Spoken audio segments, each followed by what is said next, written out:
दर्पणकार बाळशास्त्री जांभेकर पत्रकार संघातर्फे पत्रकार दिनाच्या निमित्तानं नाशिक येथे राष्ट्रीय कर्मयोगी पुरस्कार समारंभ आणि पत्रकारांचा मेळावा अतिशय उत्साहात संपन्न झाला। या कार्यक्रमाला प्रमुख अतिथी म्हणून गुणवंत कामगार कल्याण मंडळाच्या अध्यक्ष डॉक्टर भारती चव्हाण, राजस कन्स्ट्रक्शनचे संचालक राजेश उपासनी, मॉडेल आणि मिसेस मलेशिया इंटरनॅशनल डॉक्टर ज्योती केदारे शिंदे, छंद दिवाळी अंकाचे संपादक दिनकर शिलेदार, दैनिक सामनाचे मुख्य संपादक मनोज शिंदे, मराठा विद्याप्रसारक समाजाचे सरचिटणीस अॅडव्होकेट नितीन ठाकरे, उत्तर महाराष्ट्र सौंदर्य सम्राज्ञी निशिगंधा कापडनीस, रोटरी क्लब नाशिकचे अध्यक्ष ओमप्रकाश रावत, भाजपचे प्रदेश प्रवक्ते लक्ष्मण सावजी, भाजप प्रवक्ते आणि लोकप्रिय अँकर अजित चव्हाण यांची उपस्थिती होती।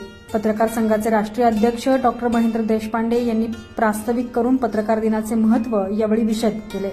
पत्रकार संघाचे राष्ट्रीय अध्यक्ष डॉक्टर महेंद्र देशपांडे यांच्या संकल्पनेतून हा कार्यक्रम दरवर्षी आयोजित केला जातो।